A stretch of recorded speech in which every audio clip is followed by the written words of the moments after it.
What's up, fellas? It's your main man. Back on the scene with another video. We're going to check out one of my favorite channels, PsyHacks, with Dr. Orion Taraban. And he's going to give his perspective on the Passport Bro movement. And it's very interesting. I watched like half of it, so I'm going to go through it and then go through the other half with you guys. It's very interesting.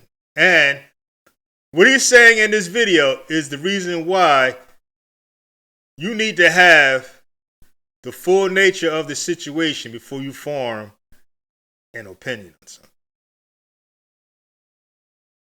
And right now, as I speak, Medium Man, this is for the black folks right here.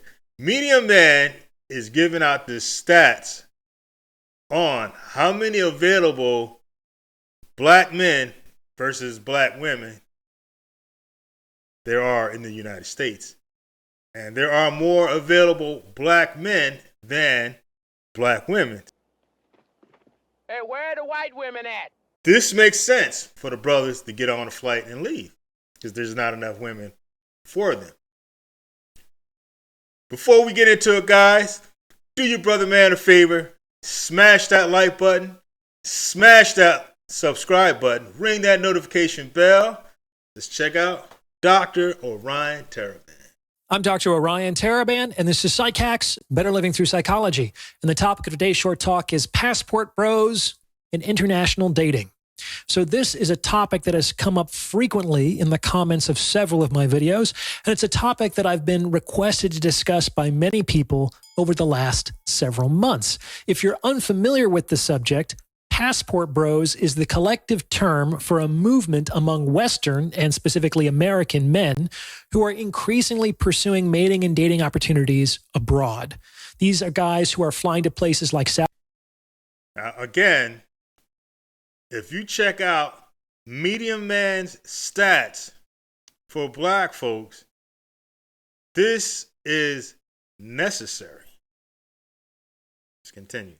South America and Southeast Asia and the Middle East in order to access sexual opportunities that they argue aren't available in their home country. And I'm going to respond to this phenomenon through the lens of my recent experiences spending a month in the country of Japan. Now, I'm not very knowledgeable about this phenomenon, but to be honest, there was always something about the Passport Bros movement that felt a little sleazy and pathetic. Without really examining it, my perspective was similar to the prevailing attitude, which was something like this movement was for guys who were too low status or unattractive to beat out their intrasexual competition. That's the common response people give when they don't know and understand the full nature of the situation. Here, they couldn't get laid in the States, so they basically engage in geo-arbitrage to leverage a relative advantage that wouldn't exist in their home country. My attitude was something like only guys who couldn't get what they want from women here would need to uproot their whole lives and travel halfway around the world. The first time I dated a woman overseas, I was on a project. And once I started, I was there for a little while.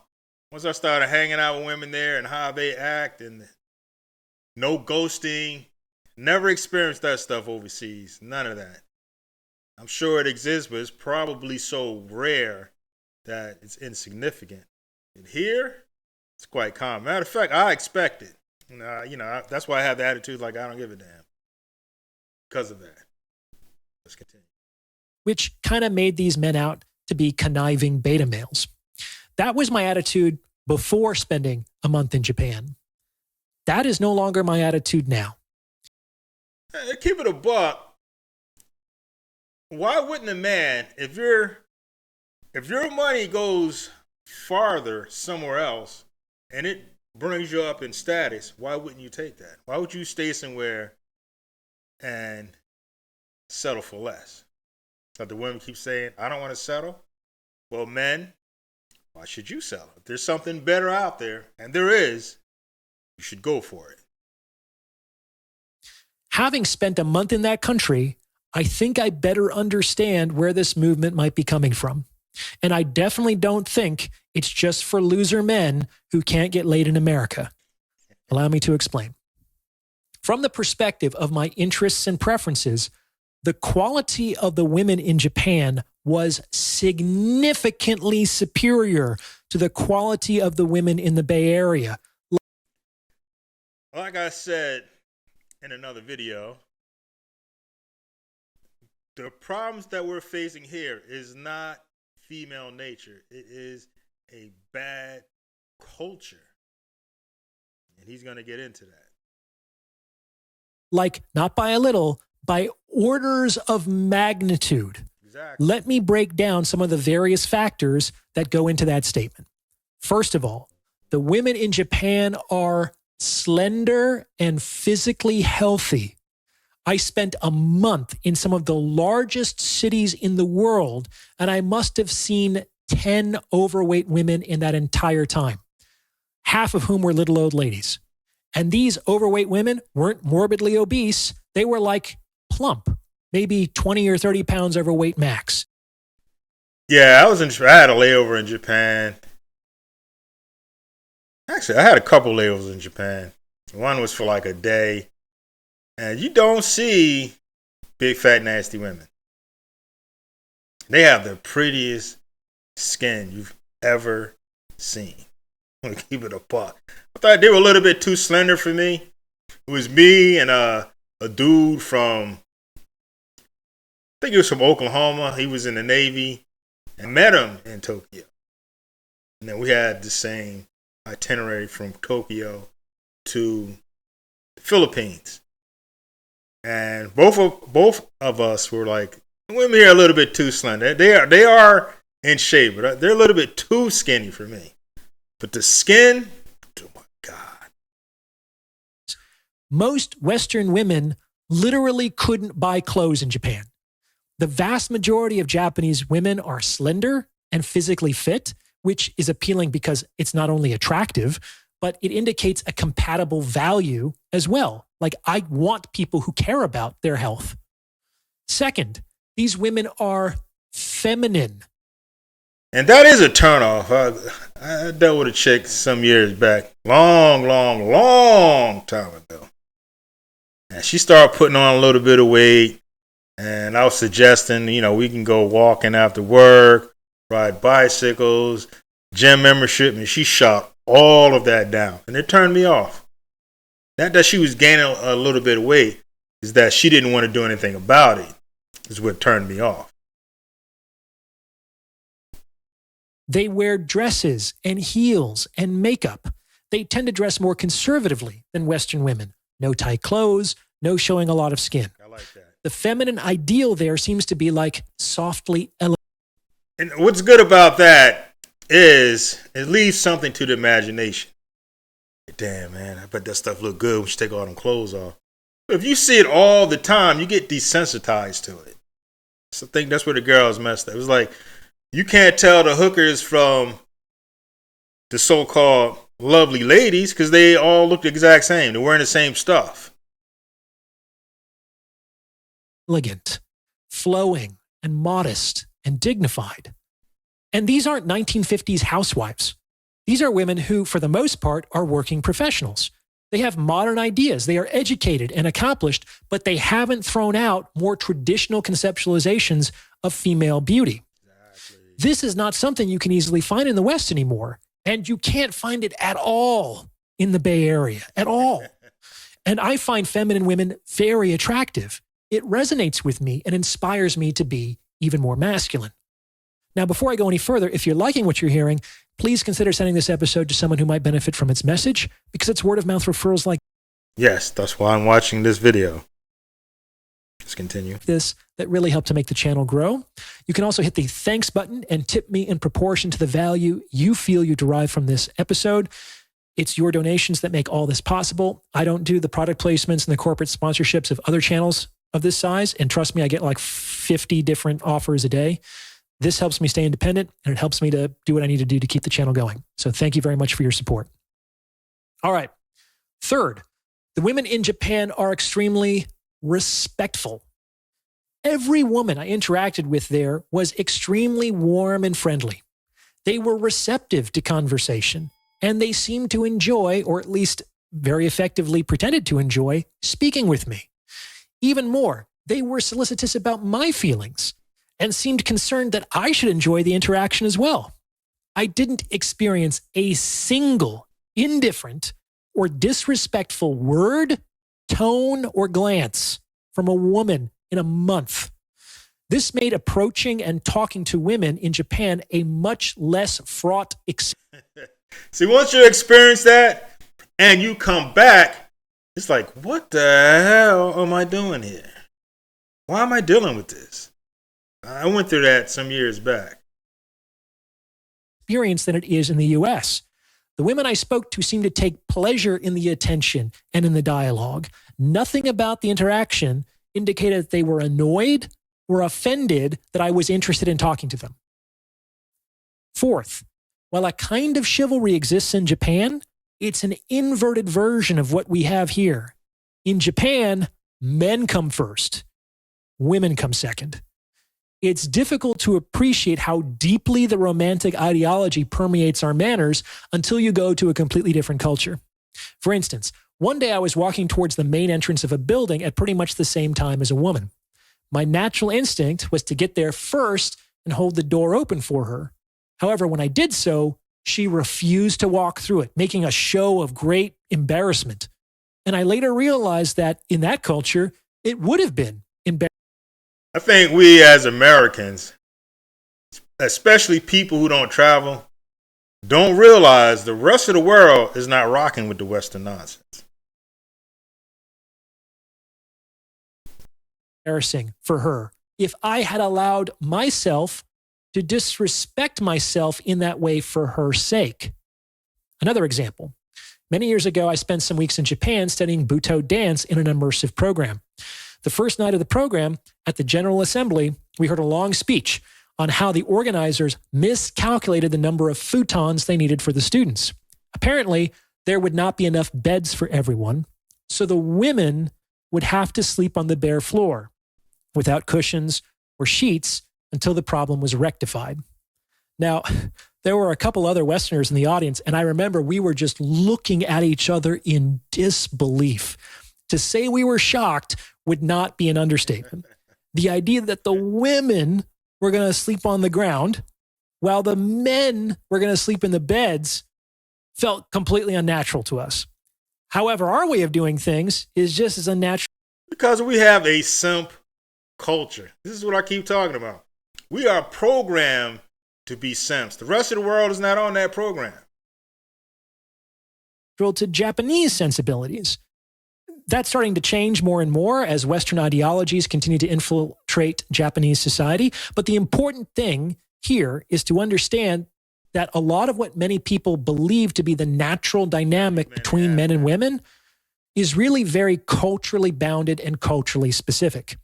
And to be honest, it felt good to be honored for being a man. Like, it's not a bad thing to be a man in Japan. In fact, it seems to come with some privileges. So you're so used to man hate that when you get treated like a man, like it's a respected position in society, you're like, what? That are more commensurate to the responsibilities that men generally take on. So let's recap. On the whole, Japanese women are slender and physically fit, feminine and demure, friendly and courteous, and respectful and appreciative. Not all Japanese women, I'm sure, but the vast majority of them, as far as I could tell. When I spoke with them, the feeling I got was that they felt lucky to be interacting with me, which is a total reversal of the attitude you generally encounter in the West. I've gone on a lot of dates in my day, and the prevailing vibes were either A, that I should feel lucky that the woman was allowing me to buy her a drink, or B, that the woman needed to make sure I could give her what she wanted by conducting the date like a job interview. Which is boring as hell. There's a lot of entitlement and narcissism here. It's all about her. On the other hand, My sense is that in Japan, women feel grateful for the opportunity to be there, grateful for the opportunity to be considered as a potential partner. It was if they're smart and they're watching this, Japanese ladies throughout the world, you could capitalize on the Western fuckery and get you a man that's worth a damn. Let the Western chicks have all the bad boys, and you guys can scoop up all the men that are worth a damn. extremely refreshing, to say the least. Now, I'm not a fragile guy. I'm not a loser who can't get laid. I'm not poor or low status or unattractive. I'm not a guy without options. I don't need to travel halfway around the world to have satisfying relationships with women. But I now understand why it's in men's best interest to seek out the most advantageous marketplaces. So you late to the game, my brother. I could have been told you that. Late to the game. So a lot of people believe that. Oh, they're lames. No. First time I went to the Philippines is not because I couldn't get chicks. It's because I just wanted somewhere different to go. That was it. It's just that once I started interacting with women there, it was just better. It is same thing when I was working in not in the UK, not in Ireland. Once you get out of countries where they speak English, more towards Eastern Europe, the women are definitely much nicer and receptive. And another thing you got to remember, this is for all men. When you go somewhere and you don't look like the men in that country, that makes you hot shit. You're exotic to turn on. So that's why I'm all for it. Go somewhere where the men don't look like you and be hot shit. It's like, regardless of whether you're a novice or a master fisherman, if you want to catch a certain kind of fish, it makes sense to go where there are more of those fishes. High-value men who have lots of sexual opportunity in the West will still travel to other places where they can get more of what they want more easily. That's not pathetic. That's rational and efficient. Exactly. That's what I've been saying all along. Why would you stay somewhere and the pickings are very slim and make it hard on yourself, or you can go somewhere where there's an abundance, make it easy. And there's rich men that do the same thing. Hell, I'm not poor. It's just that by accident, like I wasn't looking for it, but once I stumbled across it, it got good to me. Even millionaires don't like paying more than they need to, exactly, even though they could afford to do so. And Western women are extremely expensive. Men here generally have to pay more for less relative to other marketplaces. Yeah, they call it hoflation. You're going to use a worn-out woman for more money than you would get for a woman with 0 or a low body count. I'll leave it up to you. So I'm much more sympathetic to this movement after spending a month abroad. What do you think? Does this fit with your own experience? Let me know in the comments below. Yes, I have the exact same experience, except for I never looked down on anyone for looking for chicks outside the country. Matter of fact, I used to work at Haynes Warehouse, like maybe a year or so after I got out of high school. And it was a white guy there. He was from the military. He was talking. I was a flirt with a couple girls there. And he was like, man, if you like white girls, you need to go to Germany. Because he was like, all the hot blondes that I like were chasing the brothers. So you would do well there. He's like, forget these chicks here. And I always thought about that. And I didn't really experience it until I started working overseas. He's correct. Again, you're exotic because you don't look like the men in their country. But anyways, guys, I'm going to wrap this one up. Don't want to long stroke it. Do your brother man a favor. Smash that like button. Smash that subscribe button. Drop a comment below. And I'll see you fellas in the next video. Peace.